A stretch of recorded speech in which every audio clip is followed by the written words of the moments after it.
the Earth. We can talk about, the fact that at this present time, in the year 2016, here we are sitting on the planet Earth. We look up in the sky and we see, these stars.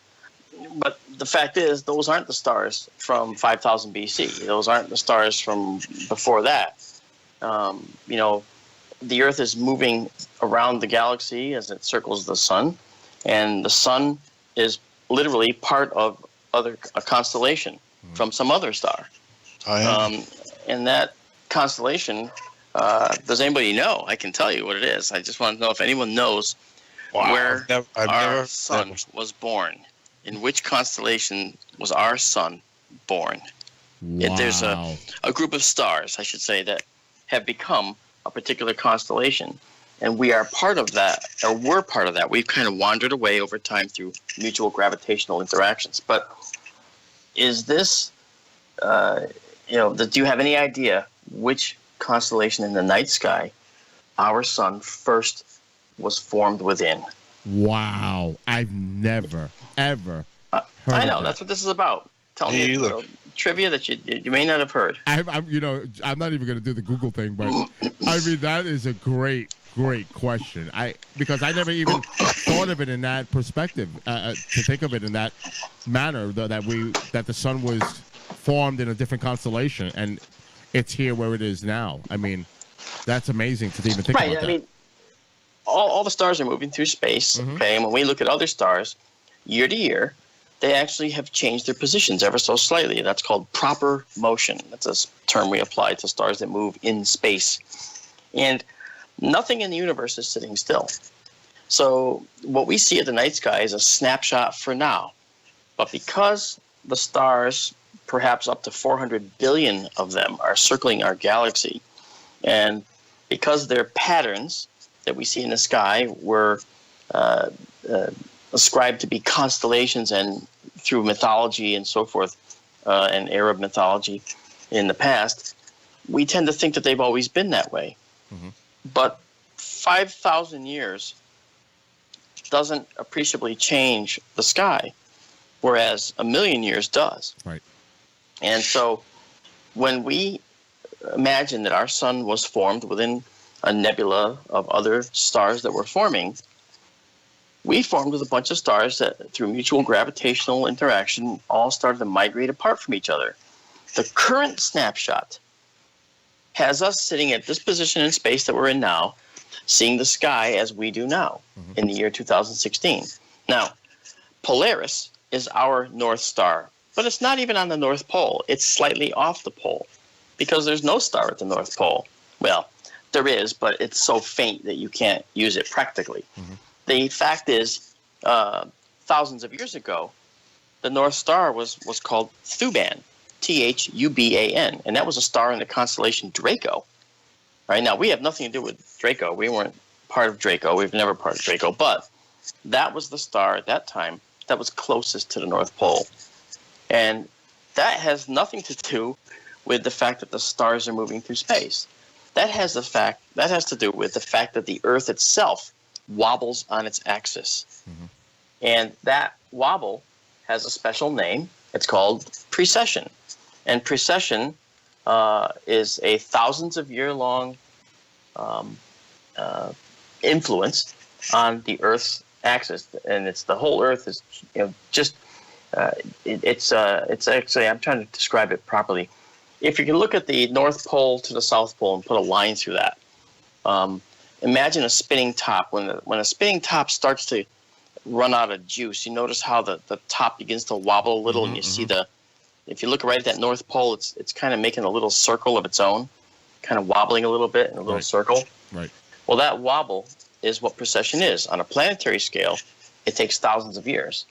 And this precession is something that is responsible for Thuban having been our North Star all these years ago.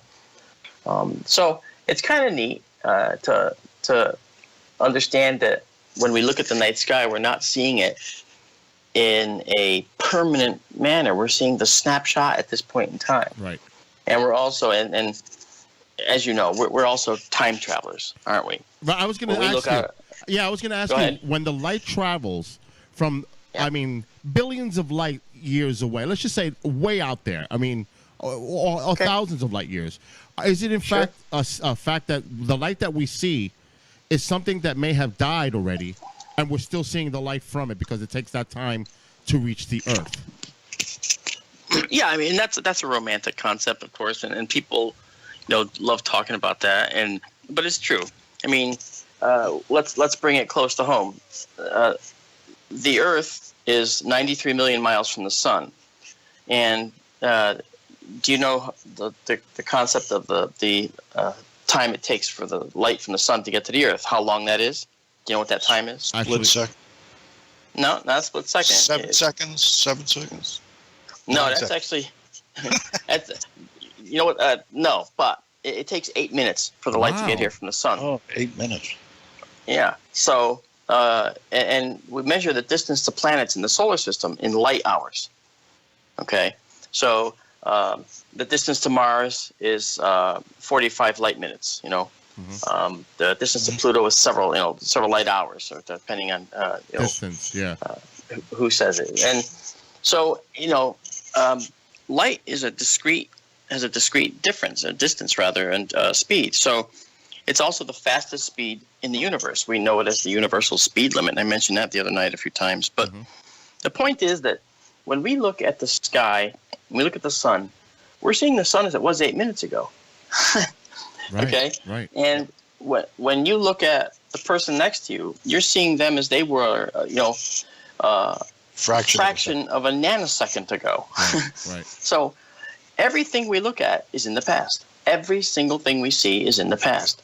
And that's a concept that is sort of a driving point when I give elementary astronomy lectures. I talk about the fact that when we look out in the universe, we see it in the past.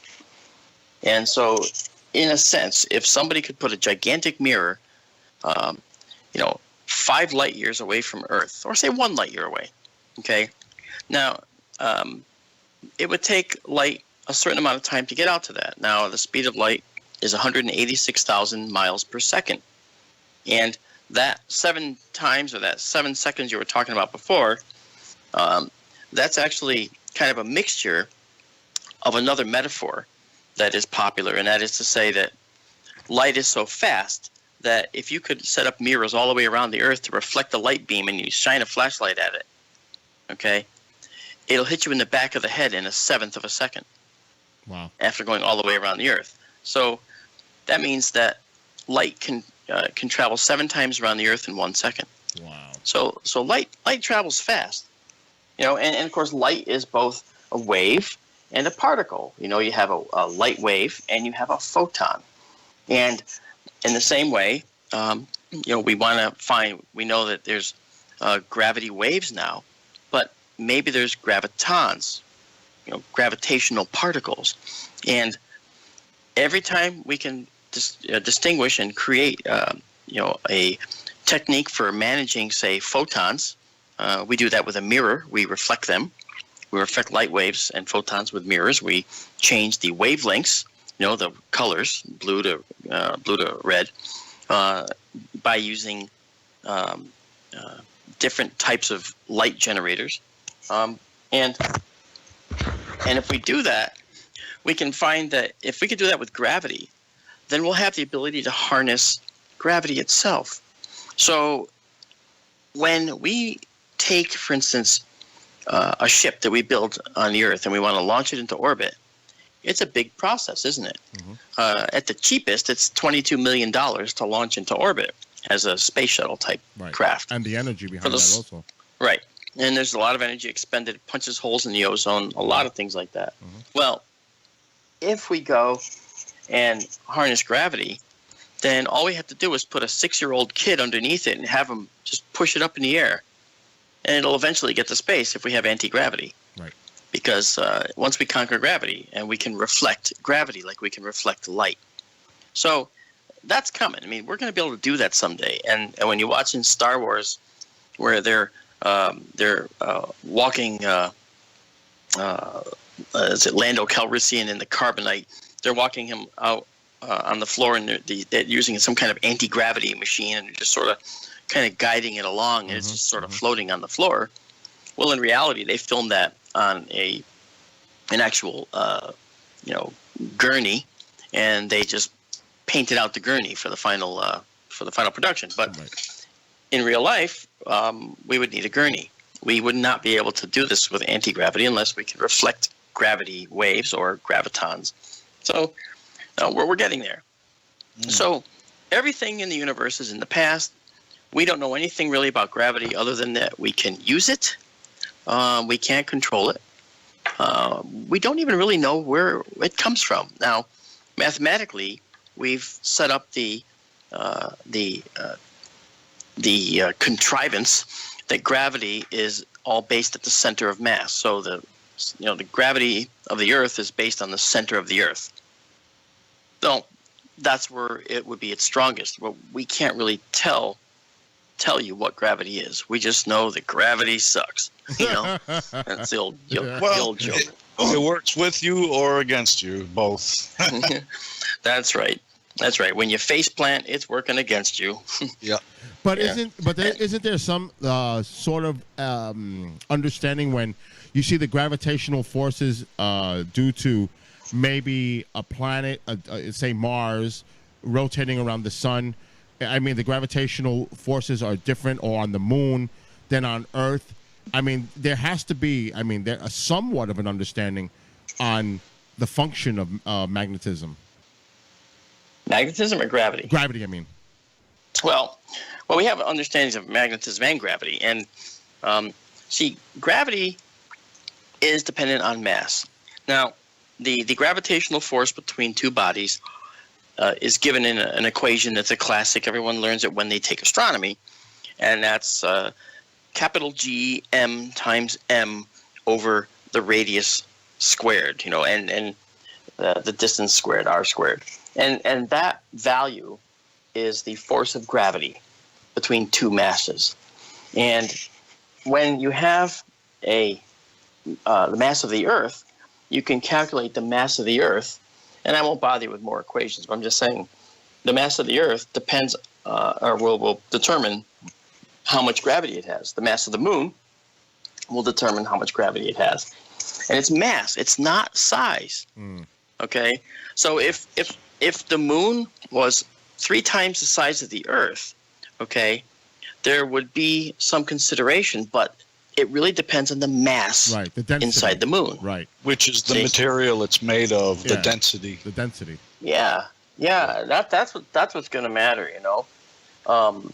So I think that it's important to understand that when you have different objects in the solar system, you will have, and of course that GMM over R squared that I was mentioning before, that's Newton's universal law of gravitation, and that's the force of gravity between two masses like a sun and a moon and that kind of thing. And the G is a constant. It's not a thing you have to find. So, you can look that up. It's nothing that's a big deal. But when you look at the moon, you find that if you calculate the gravity for the moon, it's 1/6 of the gravity of the Earth. So, you would weigh, 1/6 on the moon, 1/6 of the moon, what you weigh here. So, if you're 200 pounds here, okay, then you're just going to be a mere, 33 pounds on the moon, 33 and a third or so. So it's really interesting how, that works, because now, I see the moon in the live view. Now we're going to get to the point where we're going to, we can calculate the gravity of other bodies in the universe. We can calculate the attraction between these bodies, but we can also calculate, when we look at the solar system as a whole, we can calculate the effect on one from another. And that, you can understand we do that now because with the Earth and the Moon, but how about the Earth and Jupiter? How about Jupiter and Pluto? How about Jupiter and Neptune? All right. We can calculate all the little intricacies of the gravitational tugs and pulls from all the planets and all the others. And that's basically what's called an n-body problem, where you're trying to solve equations across multiple bodies affecting one body. And they all affect each other, too. So this problem is a classic in physics, and it's also the one which is the reason why most physicists are probably bald. But they pull their hair out. So it's important to understand that this gravitational conundrum that we have is that we can't control it, yet it's everywhere, and in fact, it defines the universe. Right. It's the reason planets are spherical. It's the reason the universe is an expanding sphere, or a sphere of some kind with a limit on the outside edge. Oh, so you believe in a finite universe? Well, I am fully invested in parallel universes, and the reason is because of science. About 4 years ago, 5 years ago now, I think, a science team discovered that there wasn't enough mass to account for the primordial superatom that spawned our universe. There wasn't enough mass created. So it was theorized that perhaps through some type of dimensional rift of some kind, multiple universes were spawned when the Big Bang was spawned, when our universe was spawned in the Big Bang. So that multiple universe theory started gaining traction when another theory several years later emerged that said, well, we kind of agree that multiple universes were spawned. We find that too. And then they said, in addition, we think we know how these universes are laid out relative to each other. Wow. So they figured out the topology. So, when we talk about multiple universes, it deflates our brains. It goes totally against anything intuitive. You can't imagine that you're sitting in a space that's also occupied by something else. Right. But that you can't see it or ever touch it unless conditions are really strangely correct, strangely right. But, it's true. There is this weird potential onion skin arrangement for the universe where all the universes are all coincident with each other, but they were spawned into different dimensional constructs. And I absolutely love that. And so let me ask you, because you got me really thinking about this. Does that mean that life exists on a different plane, a different dimensional form in these other parallel universes? It may not have the physical, like what we understand, the physical, biological aspect of life. It could be a totally different type of life form based on the conditions of that universe.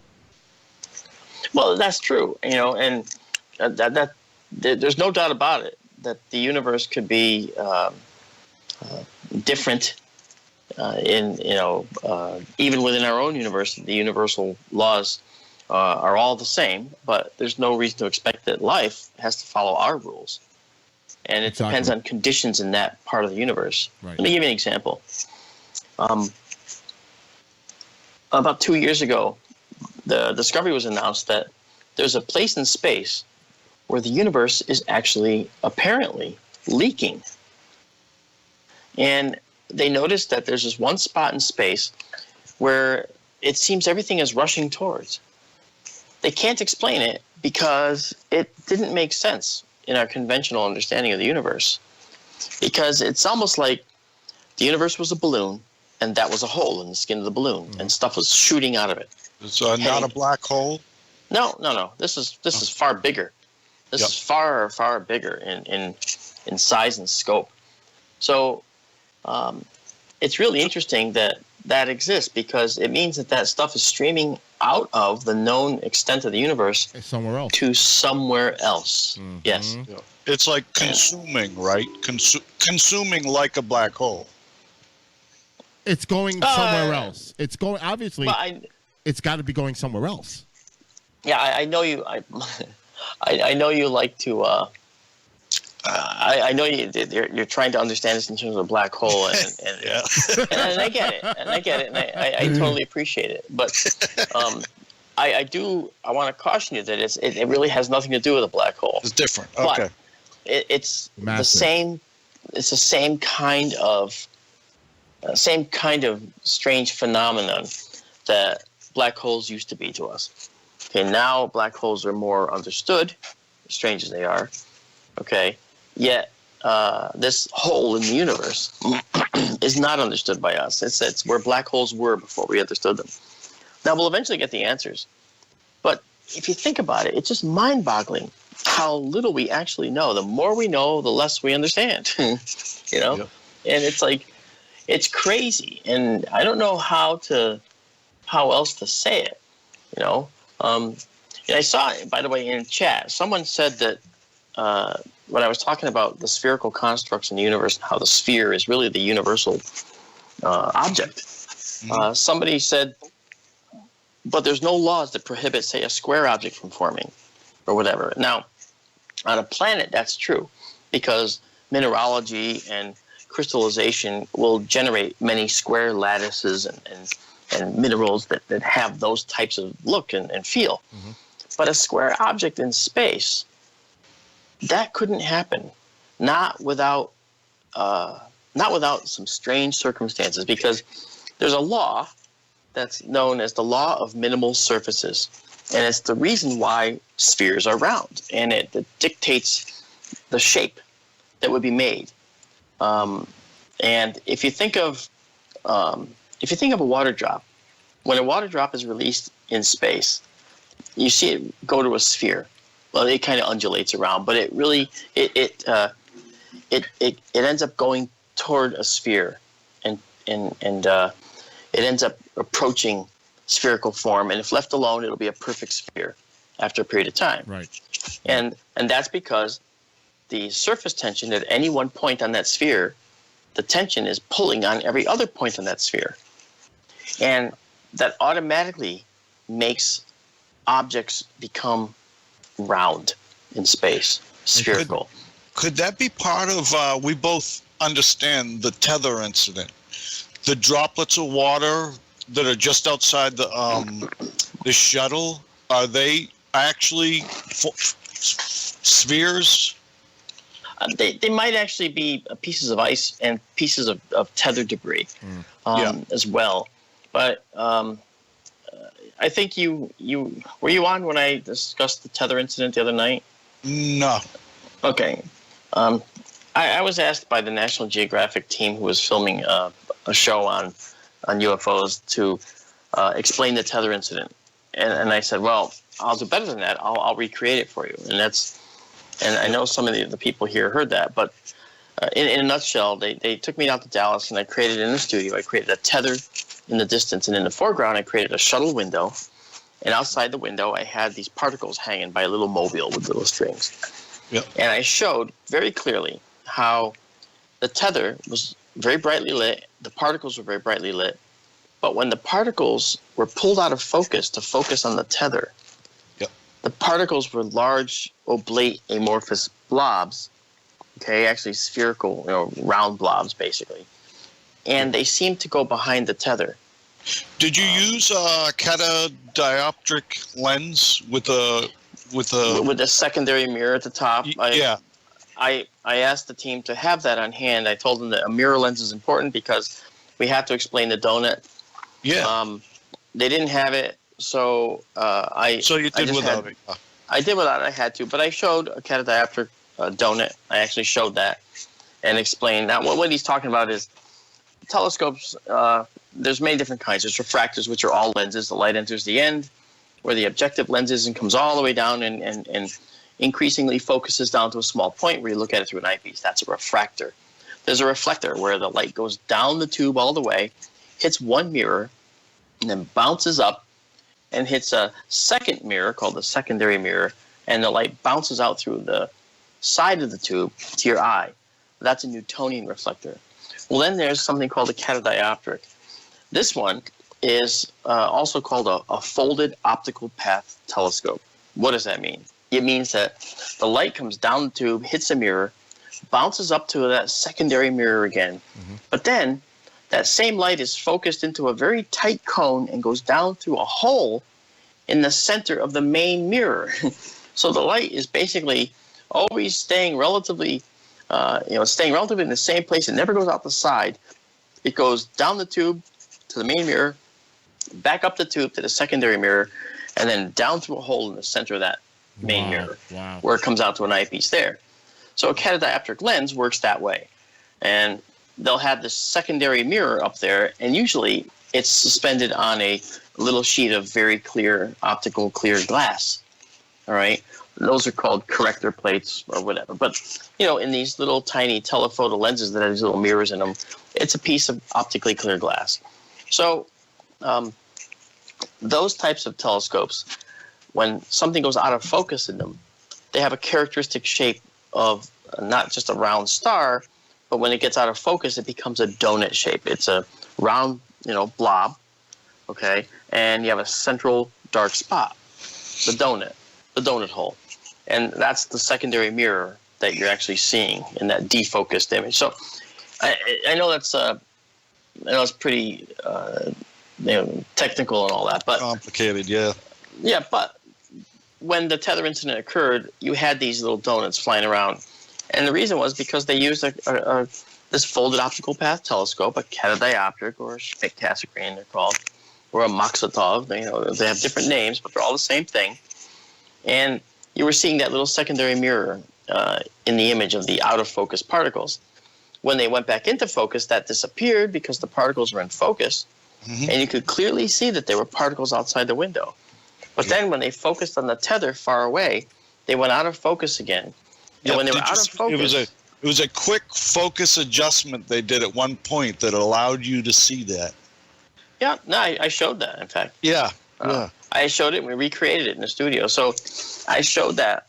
And there's a lot of other little considerations. There were other little artifacts that were showing in the video that were easily explained once you knew what was going on. Yep.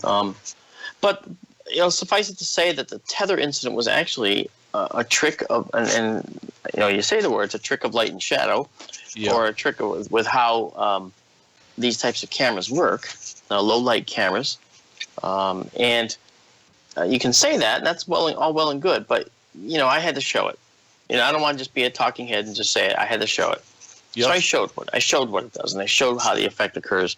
And when the cameraman was changing focus, my little particles that were just lazily moving around on the mobile there, they become into focus, and of course you could see them, moving right in front of the camera. But then as they went out of focus, they looked like they were going behind a 30-foot tether that was 30 feet away. Yep.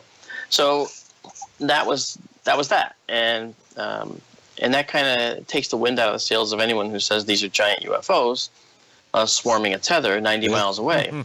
They still say it, though. Yeah, There's a do. million of them. They do. Oh, my God. I know. I actually almost got hit in Las Vegas by a guy who... I did my talk, and I had not done the tether incident show for National Geographic at that point. And I had just said that the low light video camera can cause these artifacts to occur. The tether itself is showing up on the image of the particles. It's that diagonal notch that you're seeing. That's actually the tether itself. It's an optical effect caused by the way the light is bouncing around and the way the tether's angled and the way the focus is. And I said that the tether incident is just a case of a trick of light and shadow. And I was showing the tether incident and explaining it at the same time. But when I went out, I did my talk, and it was like an hour and a half. I come out, and this guy stomps up to me, and he's got a fist, and he's ready to punch me. Yep. And he comes up to me, and he says, I don't want you to ever talk about that again. He says, do you realize there are people that actually make their life on this? He says, I'm one of them. Wow. Okay? I take people out, and we look at UFOs, battling over the earth every single night. And I realized I was talking to a guy that takes people out on $55 a head sky watches to show them UFOs battling in the night sky with these night vision systems. Oh, man. I mean, what he's showing them is insects and bats catching insects, okay, way over your head. And he's always guaranteed to get them, and so he's always, he pretty much guarantees you'll see a UFO every time you come out. Well, of course you will if you don't know what it is. It's a bat. There's a page on the net where they offer $10,000 if you can prove that the tether event is not UFOs or whatever. If you can prove it's not UFOs, you get $10,000. And of course, you email them and you get no response. Yeah. But it's funny. You ever see that? No, I haven't. I mean, but I'll let someone else do the proof, because when you fight with people like that, they always have another reason. And the fact is, they probably don't even have $10,000, because they think they'll always talk their way out of, No, they don't even have life. Give it up. Yeah, well, their life is to say these strange things. So I actually created a whole series of videos on the tether, measuring it in different ways. There's a guy that helped me out a lot. He actually did a lot of the work beforehand. I can't think of his, but I got a whole bunch of videos up on that. And I still get calls coming in all the time. I know, and it'll never stop, okay? Because the tether, I mean, it looked really large in the camera. That is to say, thick. Yeah. But 50,000 times thicker than it is. It was only like less than a centimeter in diameter. Right, and it was 90 miles away. So people say, how could you possibly see it? It's like, well, it's a low-light camera, and it was very brightly lit by the sun. Yes. So sure it's going to show. I mean, the universe, the Earth orbit doesn't follow the same rules that Earth does. 90 miles away, a plane coming in with its landing lights can be seen very brightly from, if it's coming toward you, but the lights look orange because you're looking at it through some atmosphere. Well, a brightly lit tether out in space 90 miles away is going to still look bright to you, but it's not going to be seriously diminished in brightness, because there's no air in between there and the tether, you and the tether, to actually diminish it that way. Yeah, so the light isn't going to get scattered in the atmosphere. There's no atmosphere to scatter it in. So you'll get all that light coming to you, and it's really cool. Yeah. Just so you know, it is just ice droplets we're looking at there, because this is actually 3 or 4 days after the tether broke away. Yeah, but what we're looking at, the ice is a excess fuel cell water dump they made just before filming that. Yeah, and the other thing also is that the debris, the initial debris from the tether break. Yeah. Any of that debris that stuck around the shuttle didn't go anywhere. It stayed there. It did. And so some of it, for days? if it had any momentum at all to go anywhere else, it would gone. But there is, those pieces of debris that came and bounced off the shuttle a little bit and then started away very, very, very, very slowly. Those could have been in the shot, but primarily it was ice, and I called it ice. I didn't call it tethered debris. I called it ice. Yep. Yeah, no, you're absolutely right on that. You're not wrong, but the fact is that this water is what people were seeing, this ice, with a minimal amount of tethered debris left. And the tether took some time to get 90 miles away. It didn't just happen instantly. Obviously it took some time over several orbits for the tether to wander away like that. Okay. I didn't realize that. In other words, they were together somewhat. Well, actually, the reason the tether occurred at all was because it was a satellite being launched out of the shuttle bay. Right. On a tether. Yes. And as it came out of the shuttle bay, the tether snapped at one point. Yes. I think it was an electrical overload. Yeah, well, whatever it was, I mean, the electrical overload could have caused the motor, the feed motor, to seize, and it stopped, and then, the mass of the satellite kept tugging, and it snapped. Yep. And then over time, the tether relaxed, and it could have been the Earth's gravity alone, which could have caused the tether to stretch back out over time. So the physics and the way things work out on orbit are so different from what we see here on Earth. And it's not just the absence of the air; it's also the reduced gravity. So things are really strange. And when I tell people they want to know what it feels like to be in space, I've never been in space, but you can certainly feel it anytime you want. You just have to go to an amusement park and just remember that moment when you go rushing down the roller coaster and you feel that feeling of falling, which isn't real. Well, that's how astronauts feel 24/7. So you got to wonder how they get anything done, right? I mean, because they're always feeling that, but some people don't. We had a senator went up, a senator from Washington had gone up, and looking forward to it for a long, long time. And he got up in orbit, and he was sick the whole time. He couldn't do anything because he's motion sick. He couldn't deal with that fact that he was in that perpetual state of falling. Yeah. So, I mean, it's a controlled fall, right? Because you're falling back to Earth, but you're also moving horizontally at enough speed so that you won't enter the atmosphere. And it's that dance of orbital speed that you do. And if you don't reach 17,500 miles an hour at 250 miles up, well, then you'll start falling back down to the Earth very slowly. He should have tried that. What's that jet that takes a nosedive? Yeah. Yeah. We call that the vomit comet. The vomit comet. Yeah. Yeah, the vomit comet's a blast. I've never done it. I've saved my money for it, and I have the money to do it if I want to. There's one in Las Vegas. But I don't know if I want to do the one in Las Vegas because I don't want to be on there with a bunch of Vegas showgirls and stuff like that. I want to be on there, with some scientists and so forth to really kind of get a thing going there. I mean, the movie Apollo 13 was done on the Vomit Comet, for all the space scenes. They actually put the sets inside the Vomit Comet, and that's how they actually did weightlessness. They really had weightlessness. It was so cool. Wow.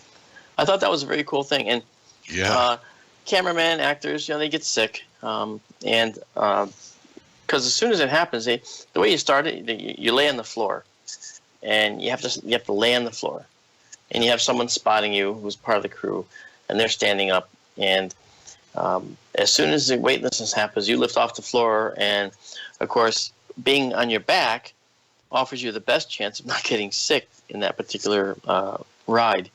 Yep. And so, if you can handle the 20 seconds or so of weightlessness, then they do it another 13 times. So you got like 14 different parabolic trajectories you get to go through.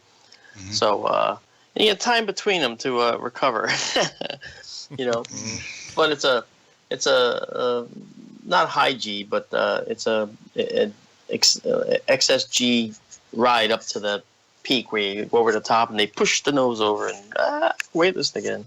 Oh, this is actually a ride on the ground. No. It's an aircraft that you get in. Yeah. Yeah. It's all full of padding. Stephen Hawking did it. A lot of famous people have done it. I thought so. And he didn't puke. He was like totally cool with it. I was like, wow, if Hawking can do it, I can do it. By the way, Mark and Eric, there are questions coming in from chat, and Amanda's got them all set up and ready to go. So Amanda, cool, shoot away. Okay, let me get back here. We have a whole bunch piling up. So they're going to be going. Hi, Mark. How are you? Thank you again so much for doing this. Sure. I think everyone's getting a real kick out of it. I know I'm just so happy. This is wonderful. Well, I didn't even get to go back to the beginning yet, but we'll get there. We'll get there. Yeah. Well, I was about to say some of these questions are going to be going back from when you first started the chat, so I apologize for the order, but no, that's fine. What's the answer? What constellation was our sun born in? All right. See, now I had that here on paper, and I just wanted to make sure I came back to that, and I'm glad you circled back to that. The constellation that most people can agree that we are actually part of, believe it or not, is Ursa Major, the Big Dipper. Oh. And that's why the Big Dipper stars seem so bright to us. Wow. Because we were once a lot closer all together, and we drifted apart over time.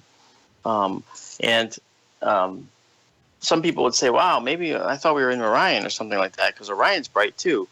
But Orion is actually made of hot O stars and B stars and giants.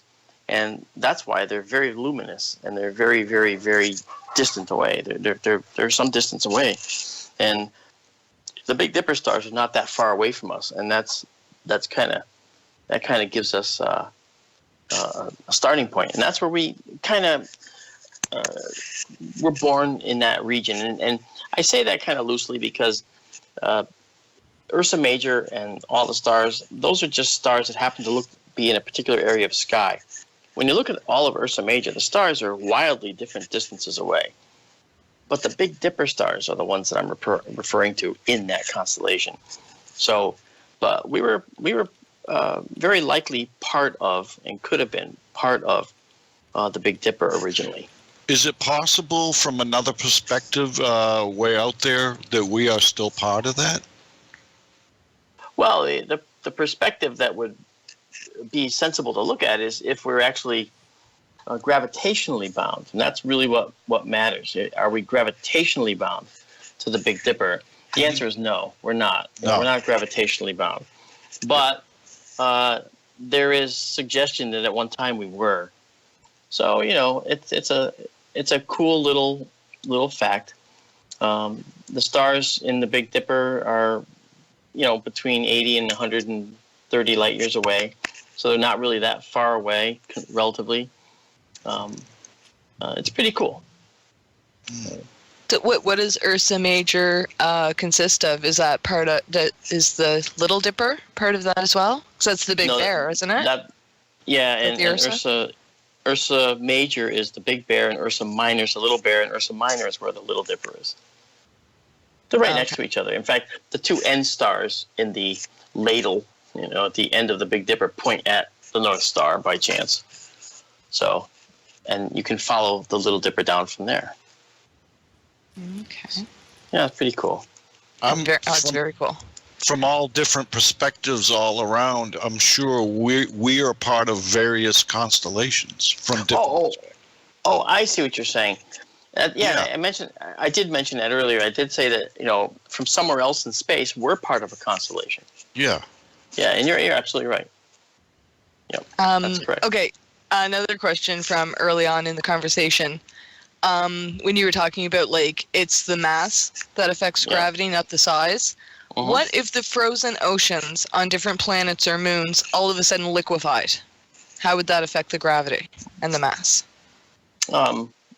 As long as none of the mass of the liquid was lost, then it wouldn't change it at all.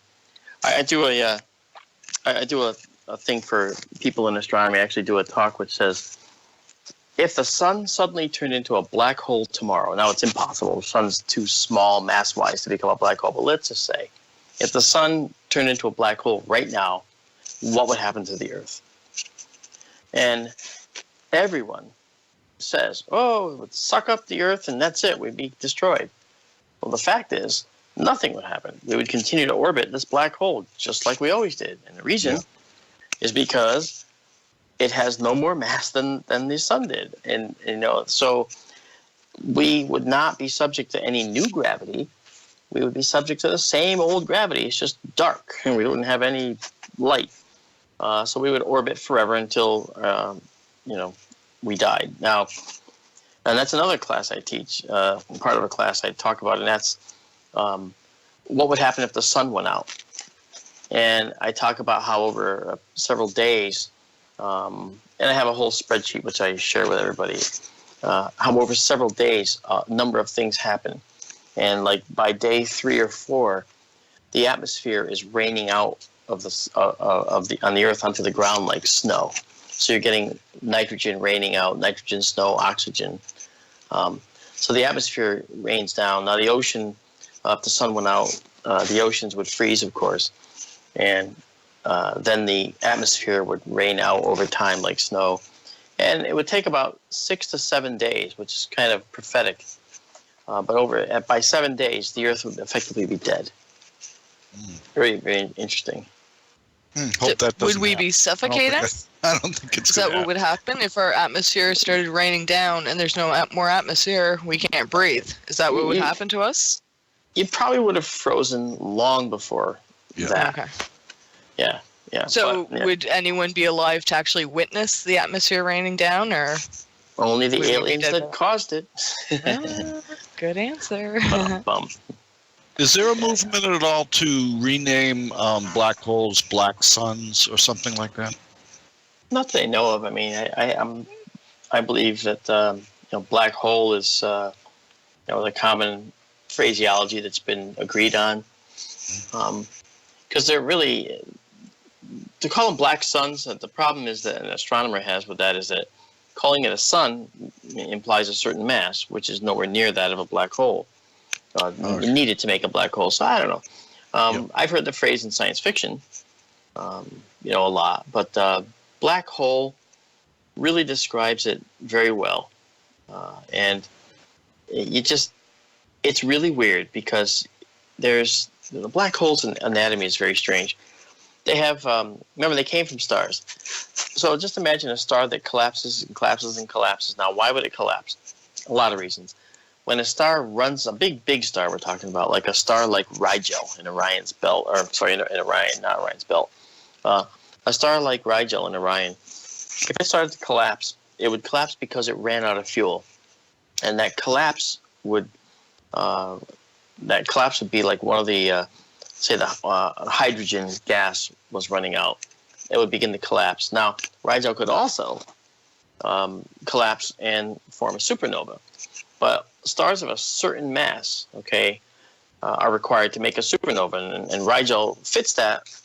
But for purposes of understanding what the black hole is, let's talk about Rigel as, say, a potential black hole. So, forgetting about the mass required to make a supernova versus a black hole, let's just use Rigel as an example.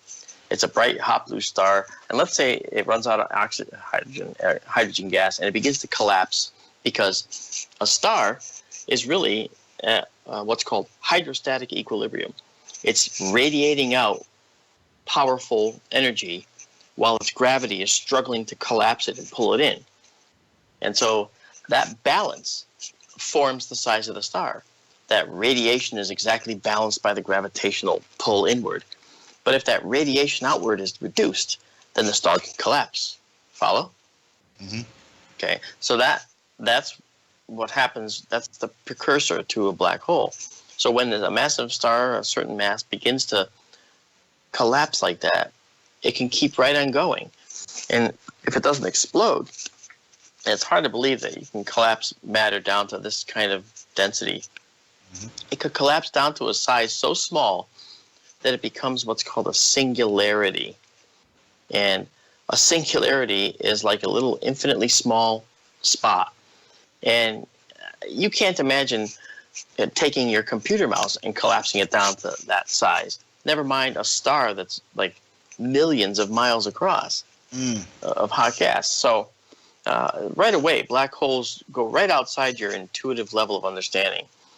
And so when they do this collapse, many times they get down to that singularity, and there's what's called an event horizon. It's sort of like a no man's land. Once you get to that point, you could circle it and orbit it close to the event horizon. But beyond that, you get in there, and even the light can't escape from that point onward. And so that's why they're called black holes, not green holes or red holes or whatever. And so a black hole, when that light can't escape, that event horizon, that one location, it's a spherical location around the star, where the gravitational pull becomes so strong that the gravity can hold back the light particles trying to escape. That is what we're talking about. So now, at that point, along that event horizon on that surface all the way around this black hole, the magnetic fields are very, very powerful. They're very strong, and they do really strange things. And we can detect black holes based on looking, for instance, at the strength of these magnetic fields, because the magnetic fields will also cause other effects. They'll participate in other effects. They will induce the production of high-energy radiation, for instance, on the surface of that event horizon. And this we might see from our ground-based telescopes, from a location in space that has nothing in it, And the black holes are amazing because they don't last forever. They evaporate over time. And the reason they do is because even though light can't escape it, something is escaping it. That something has to be the radiation and the interaction with the magnetic field on matter around the black hole. That can cause evaporation of the black hole. So they do evaporate over time, and they're not permanent. And that's what's cool about them. They actually have a really neat lifespan. So um, that's pretty much And that's pretty much and there's a ton Yeah. of questions coming in from chat, so I think Amanda's got them all in order. If you want to continue taking the chat questions, Mark. sure. All right, Amanda, go for the next. Okay. Again, this is going way, way back. Mr. Spirit asks, what's the driving force working on gravity?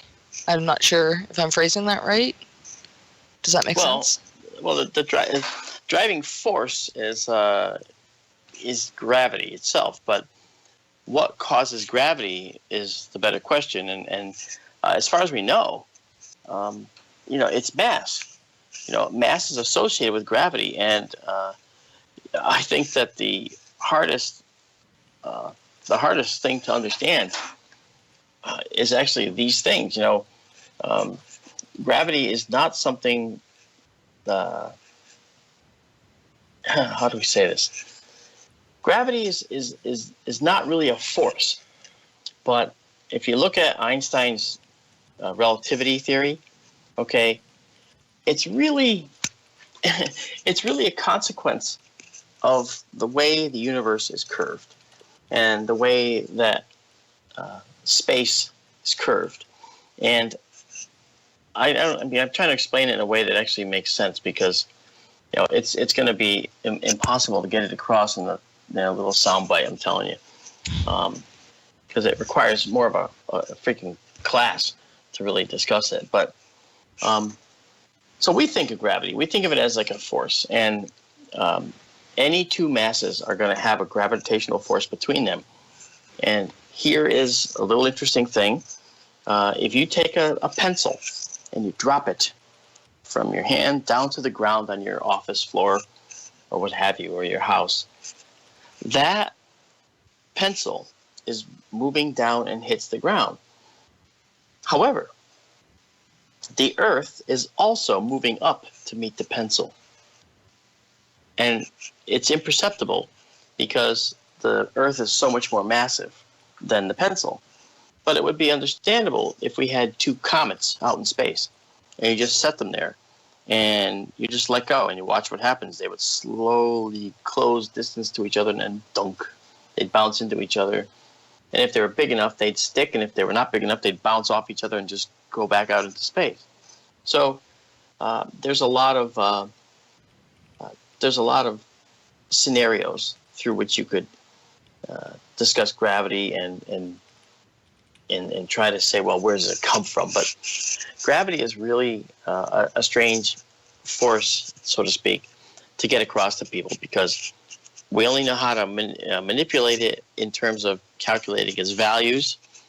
We don't know how to actually manipulate it in terms of its particle or wave nature. So, I could say it's a consequence of the curvature of space, and you go, huh? And I won't blame you, because that's the short answer for something that should take about a month of study to learn. So Amanda? So that's that. Amanda, any more? I'm sure there's a lot more. Oh, yeah, there's more. Okay, Clerkster asks, could Earth have a plasma core within it? Well, we know what Earth's core looks like. Actually, Earth's core is solid. I mean, for a long time we thought Earth's core was a molten core. It's not. It's actually solid iron. And the outer core is molten. And it's that solid core moving against the molten outer core that causes the magnetic field. That dynamo, right, causes the magnetic field that we actually, that actually protects all life on Earth. Because solar particles that are charged go around the poles. They don't actually hit the ground. The ultraviolet radiation doesn't, strike the ground directly. It's stopped by an atmosphere, and it's stopped by the poles. It's stopped by the magnetic field. So, and as I said the other night, I know I said this, Mars doesn't have a magnetic field. It used to. And there's certain rocks and locations on Mars where the magnetic field has some residual values, and you can see in certain areas, certain rocky outcrops carry the magnetic field from the early Mars, and the rest of Mars doesn't have it. So Mars is sterile and barren because ultraviolet radiation just gets right down to the ground and just pummels the the ground down to a depth of a couple inches with this sterility-inducing ultraviolet radiation. Now, Earth doesn't have that problem, and that has to do with the fact that our core is this dual core. It's the solid iron core and the molten outer core. Now, when you say a plasma core, a plasma is really a very hot gas, in a sense. And that type of thing is something that we might expect in the sun, all right? But we wouldn't expect that in a planet. Make sense? Well, a lot of this is going over my head because I don't understand the basics, but I hope that was good for chat. Well, I hope they understood it. Well, I did say we could go right to the chat and get questions, and that's what this begets. I apologize. I think, talking about the origins of life on Earth and where we go from here, that is a whole different thing, Mm-hmm. And that These are such big ideas, yeah. Yeah, and that's fine. And people just have all these questions. I'm here for a while, so we can talk about anything you want, and we can take more questions easily. We can do that. Also, I have no problem with that. Also, they're streaming the audio also on P&K Space Imaging, so I want to say hello to everybody there for Keith and Paul's Moon stream. And there are chat questions coming in from their chat room as well. Lorraine is doing a great job bringing in those chat questions into this chat so we can relay them to you, Mark. Okay. So, we're getting chat questions from 2 different YouTube. So you might, there's a lot of questions coming in. We can go either way if you want to continue taking some more questions. No, you know what? We're on a roll with the questions, and if people want to ask questions, I'll try to answer. If I don't know an answer, I'll just tell you I don't know. There you go. And then we'll move on to the next one. Amanda, are there more? Yep. Go for it. Yeah, I just keep adding to the bottom of the list, and I'm halfway through, and then I'm flipping back between, because if I try to read chat, I'm missing what Mark's saying, and I can't afford to miss what Mark's saying, so then I scroll back and try to collect. Sorry. I'm working on it, guys. Alrighty. Mr. Spirit asks, why is light speed less inside a black hole? You may have already answered that. Yeah, I'll say it again quickly. Light is, remember, wave nature and particle nature. Particles have mass infinitesimally small for a light particle. However, a massive gravity field can affect it. So light will travel slower in a black hole. Light can't escape a black hole, hence the term black hole. And it's because the gravity is so immense that it's actually retarding the movement of the light particle. That's as good as it gets, I think. Okay. Yeah, that makes sense. Okay, well, this one's for me, and I was just wondering basically why you got into astronomy. Like, did you ever consider becoming an astronaut? Were you hoping to find an alien? Like, what specifically? Well, I started the teacher in space program, as to say I wanted to be part of that. And I was a intern for a senator, and the senator said he'd get me in to talk with people to get into the program because I wanted to go up in the space shuttle, and I wanted to do it. And I had currently been a traveling teacher where I would go to schools and universities, and I would teach astronomy and physics and other classes, specialty classes, to certain groups of students that were of very high caliber and so forth. And so I got in the teacher in space program, and I was filling out the paperwork, and there was this one fateful weekend when I was driving up to Massachusetts, and as I was driving to Massachusetts from Connecticut, where I live, I saw a billboard, and the billboard said, Chevy Celebrity, America's newest space shuttle. And I couldn't understand why the Chevy Celebrity was totally engulfed in flames. And I was like, what? And I looked back at the road, then I looked back at the sign, and I just saw the regular car. I didn't see any flames. So I was like, why did that happen? I don't get that. And I told all kinds of people. I said, this billboard looked like it had all these flames on it. I thought the billboard was on fire. Like the car was engulfed in flames. It said, Chevy Celebrity, America's newest space shuttle. And people said, oh, you're just nuts. And then we had the shuttle accident. where the teacher in space herself on Challenger died. Yeah. Challenger. And what happened was I got back and I threw away the paperwork on the teacher in space. Not that I would get it, because she was far more qualified than me. And I threw the paperwork away. And when I did that, I was at a traveler's insurance company in Hartford, Connecticut, when Challenger launched. And everybody was watching it on a TV screen because it was the teacher in space, a big thing.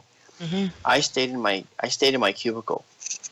I didn't want to watch it. I really had a dark foreboding about it, and I couldn't tell why. I felt like a fool. I told people that. I mean, people will tell you that this is what I did, and they felt that. I felt that something was wrong, and I couldn't tell you what it was. And then one guy, this guy Rich, he comes around my cubicle after the launch, because I heard a commotion out there. I didn't know what it was.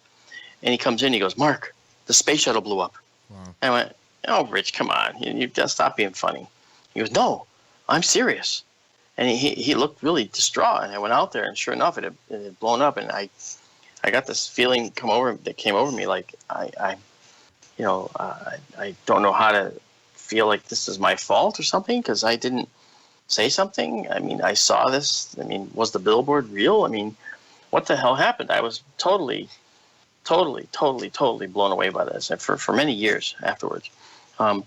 And then I realized, when the whole investigation was done, the Morton Thiokol engineers that were really, trying to blow the whistle and say something was wrong, you can't launch. It wouldn't have mattered anyway, because they were calling it out and saying exactly what was wrong right up to the last second. And so nobody listened to them, and they were eminently more qualified than I would have been to raise the red flag. So when that finally came out, I actually got some peace over the incident, But I read the entire report, cover to cover. It's very many hundreds of pages. It's the anatomy of the accident, what happened with Challenger, and same with Columbia. And I read the Challenger report very thoroughly, because I just wanted to understand, what exactly happened. How did the O-ring fail? Mm-hmm. How did this blow by actually occur? And I had O-rings here. I created a cylinder, a metal cylinder. I put an O-ring between two halves, and I tried to hit it with flame to see just how that could fail. But the one thing that I was missing was that it was very, very cold on the outside, Mm. Yeah. and it was very hot inside, and that's what actually made it happen. And I never got it to happen, but that's because I didn't get the cold thing right. But anyway, a long story, long answer. I apologize for the. That was a terrifying story. Yeah. Well, Thank you for sharing it. I mean, that's. Sorry. No, my heart was pounding the whole time. I could have kept it quiet. I apologize. It's just, no, but I couldn't explain it. It was a very strange thing, and I was blown away by it, to be honest. Wow. Next, any more, Amanda? Yeah. Oh, yeah. We still got a few. Tana asks, and I might mispronounce this. What is Alcyon? I thought that was what our sun revolves around.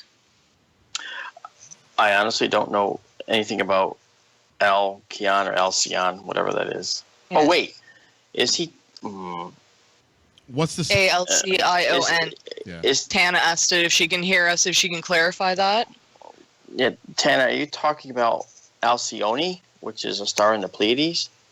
It's possible. She maybe tried. Yeah, I don't know, because that's Alcyone, so it's not too far. Oh, what's that? Spelling.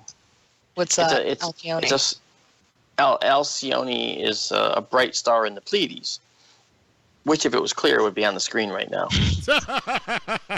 Thanks, Mark. Bill. This is a great skywatch of clouds. I know. I'm hoping it clears up by 1 a.m. so It's we not. can see some. It's not your fault. Obviously. I know. And by the way, we are, like I said, mentioned, and I want to say hello to everybody on P&K Space Imaging, where Keith and Paul do an extraordinary job streaming the moon. And I want to say hello to all his chatters and those that are watching and listening on his channel. And we are taking questions from there as well. We've got people bringing in the questions here for Mark. So if you got questions in that chat room, post them and we'll get them to Mark. So Amanda, you got another one. Okay. The next one, and and I can't pronounce his name. 10 Octillion 10 octillion. asks, is our sun nuclear or electric, or are comets dirty snowballs? I don't know if that's a real question or not. No, actually, I think if I read it right, I suspect that the question is really, is our sun nuclear or electric, and are comets really dirty snowballs or something like that? Exactly. Well, okay. The sun is nuclear. Okay, it's a nuclear fusion. Okay, that's where helium atoms are made by smashing two hydrogen atoms together. That's called the proton-proton reaction. It's a normal fusion reaction, and so that's how fusion works in our sun. We're trying to create fusion on the Earth as a power source because fission, splitting atoms apart, is how we do it now with nuclear fission, nuclear reactors. But that's not really safe, and it's not at all something that we can depend on long term. The reason, and I'll go back to the thing about the sun and comets. The reason is that fusion is like a reaction that sits on top of a very small or a very tall mountaintop on a very peak. If anything goes wrong with that reaction, it just falls off. All right? It's very easy to make the reaction stop, and that's what it'll do. It'll just stop. Right? Fission, on the other hand, is like a reaction that takes place in a deep valley. You have to push that reaction all the way up out of the valley to make the reaction stop. And that is like the control rods that you lower into the nuclear reactor. And that reaction is really, really hard to stop, and it's dependent on a lot of things. That's why the tsunami that hit Fukushima, Japan, was able to melt down 1.5 reactors, right? Because some of those measures failed. So the sun is nuclear. It uses fusion. Everyone's always saying, well, we're always just 10 years away from fusion. We're 10 years away from fusion. And the answer is that, well, everyone always says we are, but we don't know that we are. Some people say we're close to creating energy like the sun, and we need that. We need to be able to create energy like the sun does so that we can have the next step in clean energy, because fusion is clean.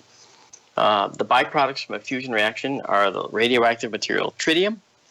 And tritium, even though it's radioactive, tritium is something that is so low level that your body can't even absorb it through the skin. You could rub tritium dust on your skin and it will not penetrate your skin.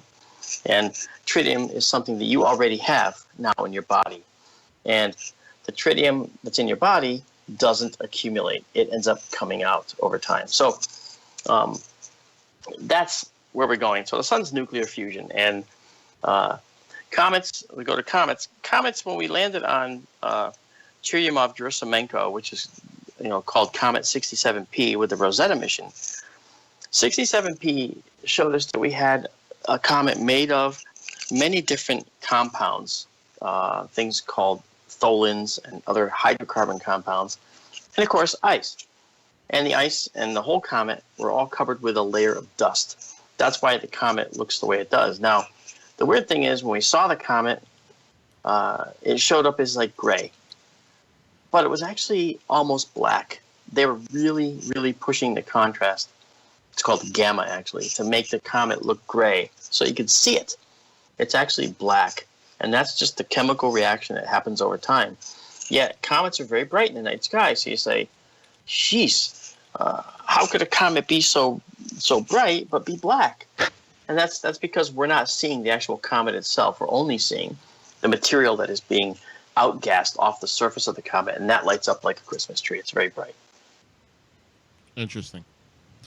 And Mark, just so you know, there are a ton. I know we could talk about other topics, but if you want to continue with the chat, there's a ton of questions coming in from both channels. So no, that's fine. Okay, I just want to make sure. Amanda, you keep going. I'm actually going to go stop in on Keith's channel, say hello to everybody there, and let them know that if they got questions for Mark's going to be here for a little bit, and to keep the questions coming. So Amanda, continue. Thank you, and thank you for helping so much, Amanda, and being here. Oh, yeah, Amanda. Thank you for letting me be part of this. My God, I'm so happy. I'm so honored. No, I'm having a Actually, lot of fun. Thanks, Amanda. oh, I'm really glad to hear that. Everyone in chat, well, in Bill's chat, anyone is having a great time. And these next few actually do come in from Keith's chat, so I think they're all enjoying it over there too. So thank you again so much for doing this. Right, sure. Elliot Schaefer from Keith's chat. Have scientists thought of using outer space absolute zero temperature to make a true quantum computer? Well, I don't know. I actually don't know the answer to that question because I don't know what the current trends are in computing science. But getting something to absolute zero is tricky. It's hard. It's not something we can do right away here on Earth, and it takes a lot of effort. So that would be a great thing to do, but I don't know if that's actually been done or attempted.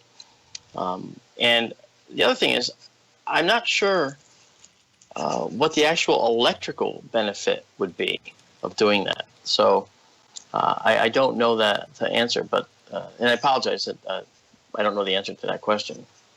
Okay, well, no. At least you're honest. I mean, if you don't know, you don't know. That's right. I know. A lot of people would just make it up anyway, so. Nah. Grant H. from Keith's channel. Do you think we will ever create artificial gravity? You think we will, don't you? No, I think that once we have a handle on what gravity actually is, we will, and I'll tell you why. We can create magnetic fields.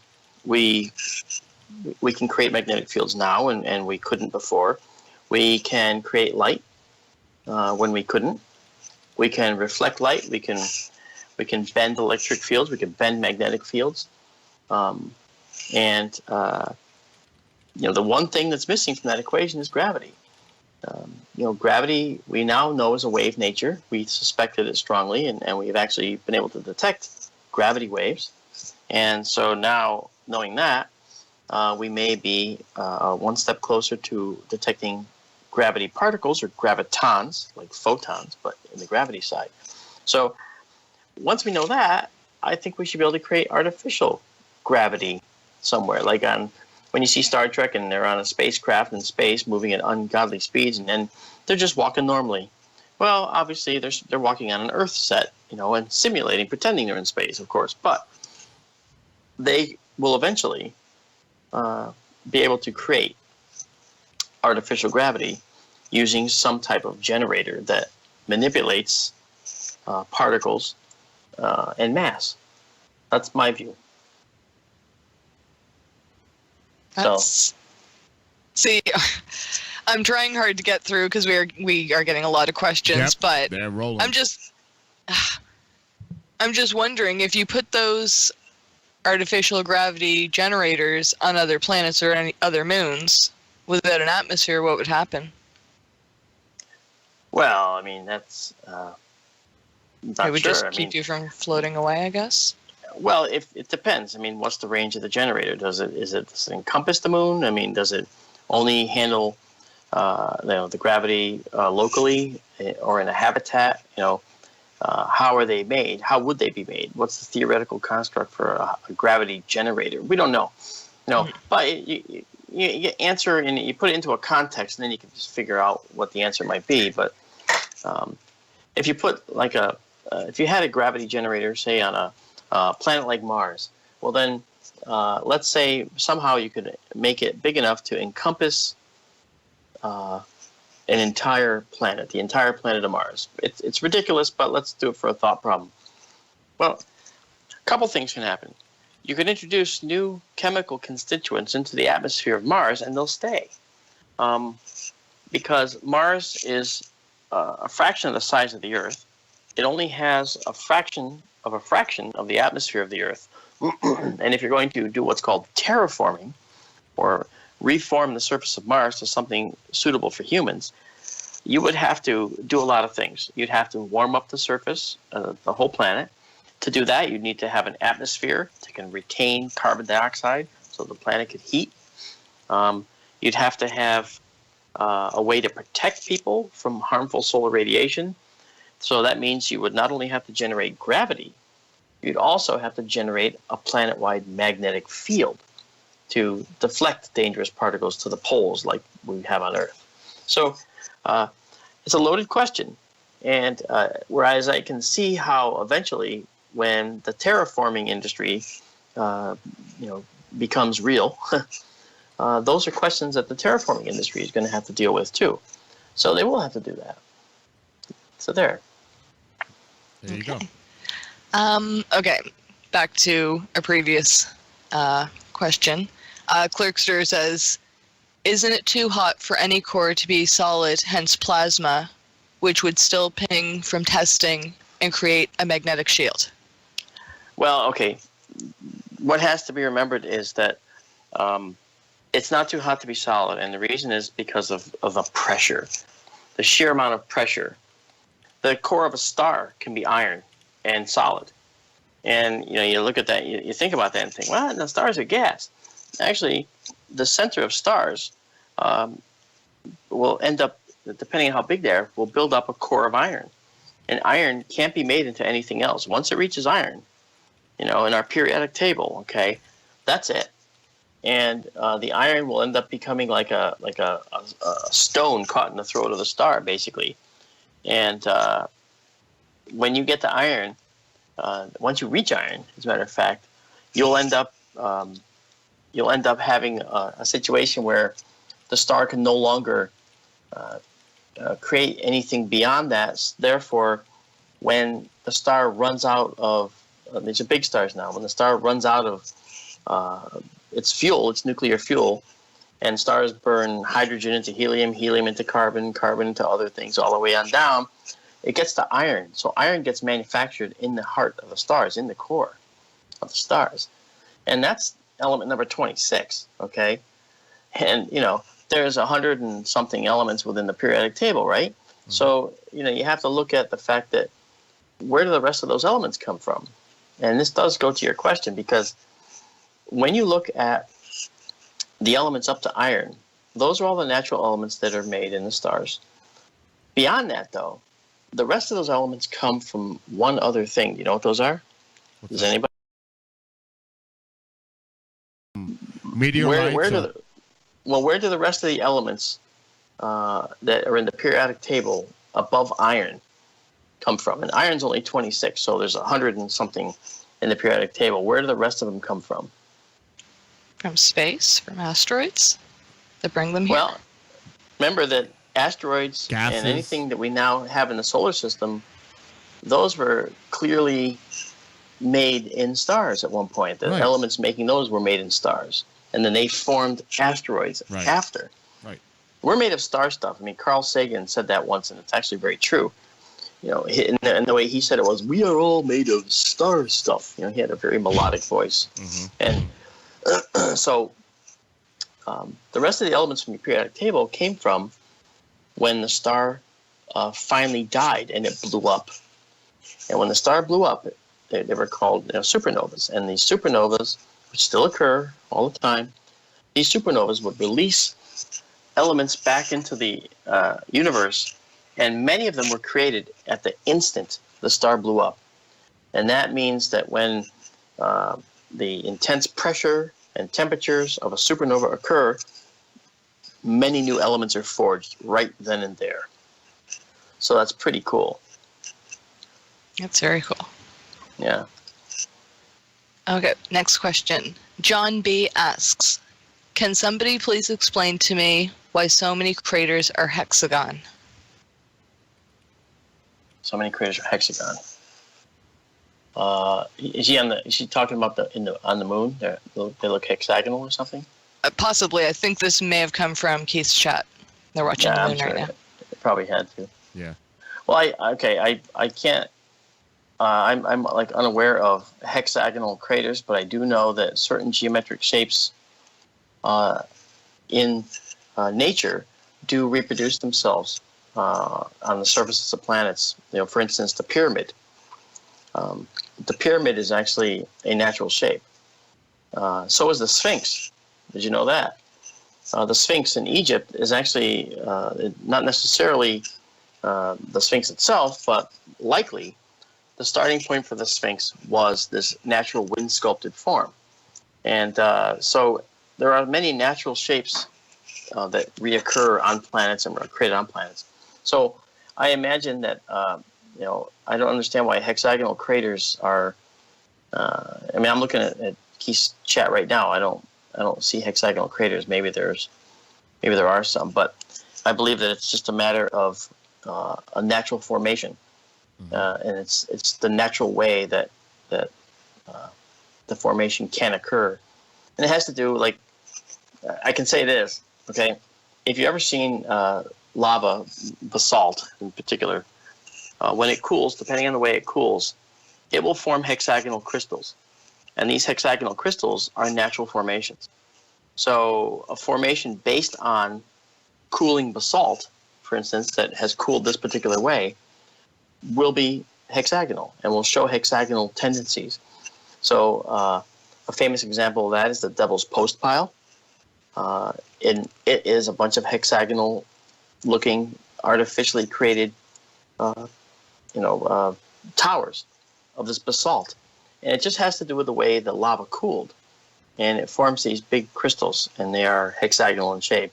So my only thought is that perhaps that's a starting point for looking into that. Is a starting point for the research would be looking into the hexagonal shape of cooling basalt and cooling lava.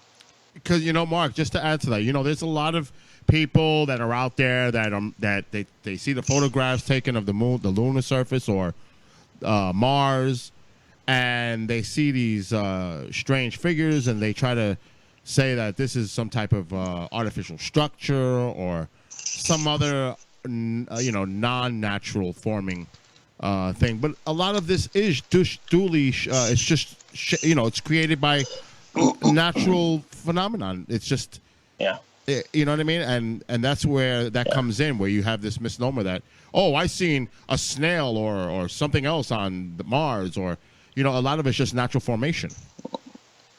That's right. In fact, on the latest series of What on Earth, one of the stories I did was the snails on Mars. I'm sorry, snails on Pluto. Actually, it was actually a formation that looked like snails on Pluto. It turned out to be water ice in a particular configuration on Pluto, but so there are some odd shapes that we see and that turn out to be ordinary things when actually examined and put through the ringer. So it's all very interesting stuff, and I think that little by little, and I realize that the questions tonight are they're piecemeal. They hit one thing here, then one thing there, and that's okay. If we can't do a methodical start to finish thing, that's fine with me. Okay, we can just keep going this way. But go ahead, Amanda. I was actually before we get back to the questions though.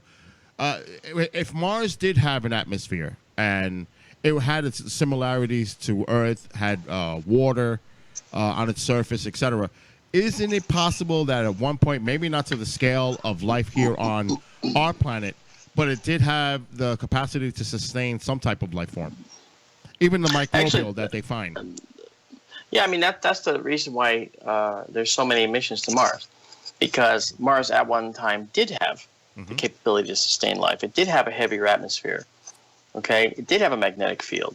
It did have water, and these things were endemic to life on Earth, and so having those qualities on Mars was very important. And so I suspect that if we look at the early history of Mars and we start digging, so to speak, we might find some evidence, maybe a fossil record on Mars. And I swear that I saw a fossil being dug up on Mars by the rock abrasion tool that was digging around on Mars. It was actually scraping off a rock surface, and when it stopped and pulled away, and again, there's like 45 minutes between commands given to the thing. For a while, there was this rock face being shown, and for all the world, this looked like a very familiar fossil to me. In fact, I have a fossil just like this, here, and I looked at it and said, "Oh my God, these are ancient sea creatures. These ancient sea creatures, it looks just like them, And unfortunately, the command was given to continue abrading a rock, and it grounded away and never came back. But on the raw photos from this particular sol on Mars, you can still see the image in the little thumbnails, and then look at it a little bit bigger. I don't know. I don't remember what sol that was. I'd have to go back and look. I did store that information somewhere. But Mars eventually lost its atmosphere, and part of the reason was, Mars did suffer a lot of impacts. Mars also lost its magnetic field. Now, how does it lose a magnetic field? Its core cooled off. I'm not talking about, in a couple of years. I'm talking about in, like a billion years. The Martian core cooled. The magnetic field got weaker and weaker. As I said, you can see some locations on Mars where there's a residual magnetic field. And when that core did cool, it got to the point where now the ultraviolet radiation that was being protected from hitting the planet by the atmosphere and by the magnetic field of Mars, it was starting to hit the ground more and more directly. And this actually caused the sterility we see now on the surface. And so then, once the ultraviolet energy could reach the surface, the ultraviolet energy could also disassociate and break apart any water molecules in the atmosphere, ozone, O3, and oxygen molecules of any kind. They could all be broken apart and then lost to space. And so over time, Martian atmosphere was diminished through these normal processes. Same kind of thing could happen here if our magnetic field were to stop. So then there were a number of large impacts on Mars, and this was an unforeseen thing where, they were so large, for instance, that a whole chunk of atmosphere went away too, blown into space.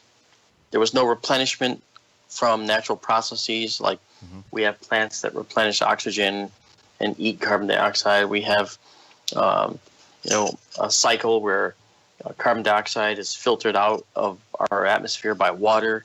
Well, once the atmosphere was thinned and the water evaporated, none of that happened anymore, and it's just a domino effect. So little by little, the planet began to so-called die, and any life forms that did survive could have survived for a period of time, and then they too would have passed on to the great solar system in the sky. But have you ever heard the proposition that Mars was actually the moon of a larger planet that exploded? I actually heard that from the late Thomas Van Flandern. That does sound familiar. I heard that once before, and I think they argued that the asteroid belt was that planet or something like that. Is that correct? Yeah.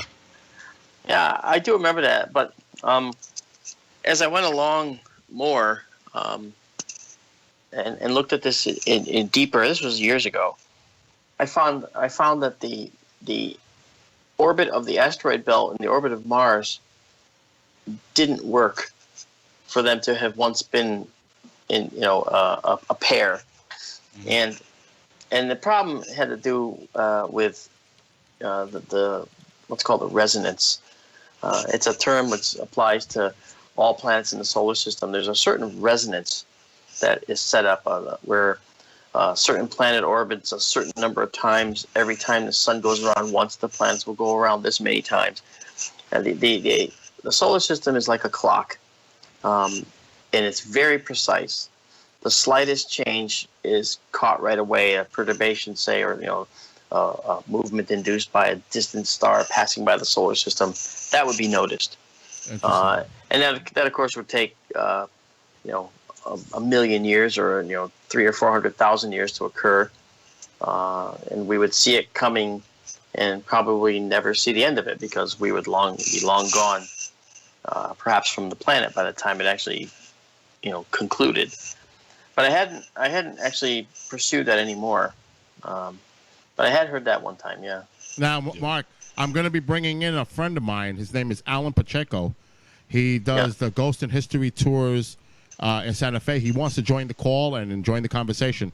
But before I bring him on, I wanted to ask you, is it possible that microbial life could have survived and through a meteorite landed here on Earth, and in some way we may have actual life going way back in time that could have emanated from a panspermia type of event?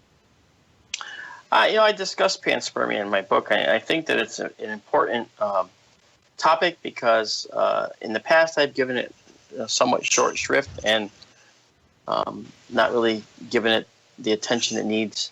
And I've since changed my mind because I've actually seen, that we've have potential amino acids in meteorites that came from space. Those are the building blocks of life. Exactly. And those come from space. We didn't make those. They were made out there. They came here. That is panspermatic, okay? Even at that level, and that is something that has to be accounted for. That's something that has to be taken not lightly. So, I do think that is a possibility. I think that it's possible that this panspermia happened at a much greater level than we give it credit for. It could be that we were seeded here by an advanced civilization too, for all we know. Mm-hmm. Now, I'm an astronomer, and astronomers don't speculate like that because there's no science to support that. And I say that, right off the bat. There's no science to support anything I just said, obviously, but that isn't speculation. But it's okay to comment on it and speculate about it because this is something that is part of a belief based on science. I believe based on the finds already, the Murchison meteorite had a whole bunch of amino acids in it when it was discovered. Comets have brought amino acids to this planet along with complex hydrocarbons.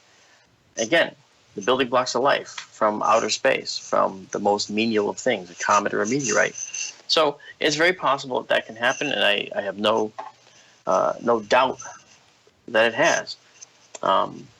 Microbes on the outside of the ISS survived, for a long period of time, and this is something that was interesting because no one ever thought they could exist. Mm-hmm. No one ever thought there was life in the deepest part of the ocean off the Juan de Fuca Ridge, mm-hmm. off Oregon. 3,000 meters down in the bottom of the ocean, they found those black smoker vents I talked about the other night, where there was oases of life around these. And these oases of life were supported not by photosynthesis like plants, but chemosynthesis, chemical synthesis. So it was a very different process, a very alien life form right here on our planet. Not alien in the truest sense of the word, but alien to us anyway. Right. Not terrestrial. Now, Mark, Amanda, and Eric, I'm going to have to hang up really quick, and I'm going to call you back in 10, 20 seconds because Alan Pacheco wants to join us, and I got to actually, if I try to pick up his call, it'll put everybody else on hold, so I got to call him first, and I'll get Mark back on right away. Then Wait. Let me just copy all these questions. Oh, my God, yeah. I'm going to lose them all. Okay. You got them? I'll lose them all when you disconnect. Yeah. Okay. You got them? Yep. All right, Mark, I'll be calling you in 30 seconds. Okie doke. All right, bye. Bye. Okay, let me get Alan Pacheco on quick because he wants to join the call, and then I'll get Mark and Amanda and Eric back.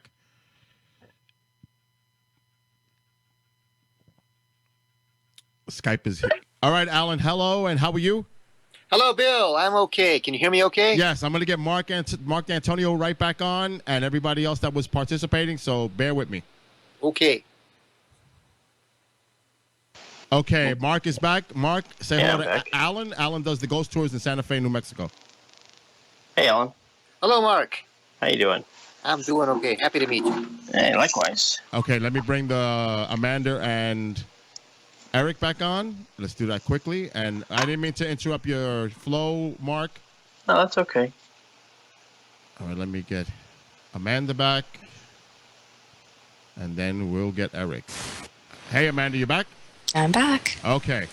So if you want, Amanda, since I kind of rudely interrupted Mark, if you want to start off with another question, go for it. Okay. Oh, this is going to be hard to reach. And okay. your mic is a little hot. You may want to back it down just a little bit. Is this any better? I'm on like 35%. I don't know if you can adjust it on your end. I'll try, but it might lower everybody else. Oh, Okay. I don't know. Chat will let me know, I'm sure. Sorry, guys. All right. No problem. I'm excited. I get loud. And This one Yes. comes from Keith's chat from Jason White. How are the imminence levels of gravity created? The eminence. The eminence levels of gravity created. I don't know. I don't know the term eminence level. Is that like a? I don't know. I don't know what How he's are talking their about by that name. eminence levels of gravity created? Oh. Okay, Jason White, if you could clarify, possibly. From Keith's chat, Bobby DeLave asks, what happens to the Higgs field at the event horizon? That's a good question. I don't think any of us know that yet. I mean, whether the Higgs boson can even survive, that's a good question. I don't know. Do you have a theory on what you think? No, I have no theory. I mean, I'm not into quantum mechanics like that, and I'm still waiting for all the bubble chamber results to figure out whether we found the God particle for real. I know they claim we did, and I know the Higgs boson is critical because there's some holes in our standard theory of physics that the Higgs boson can help fix and fill. But I don't know what happens to the Higgs boson in the presence of a black hole type supermagnetic field like in a black hole or that gravitational field. And Higgs boson is just a particle that will it's not traveling at any particular speed, so it may end up slowing down or speeding up or just being sucked right in. I don't know. That's a strange question to answer. And Alan, if you have any questions for Mark is an astronomer. He does work for MUFON as a video and photo analysis, and he's been on NASA's Unexplained Files and also on What on Earth. So he's also involved with the UFO Talk 2 project with Doug Trumbull. Just to give you a quick background, I mean, I can go on for quite a bit more, but that's just a quick synopsis of Mark's background. Oh yeah, you don't have to do that, Bill. It's fine. Yeah, so this is Alan knows a little bit about you. So. All right. Yeah. Hi, Alan. Hello, Amanda. Okay, Amanda, if you got another question for Mark. Yeah, we still got several. Elliot Schaefer, I believe he's in Keith's chat. He asks, I don't know if you'll know this. Can quantum computers be built in space or launched into space to use absolute zero temperatures to make a true quantum computer? Oh, that might be a repeat. I remember the last part. It is kind of repeat. The term quantum computer, let's just clarify that's a computer that uses the quantum states of these particles, atomic particles, to store information.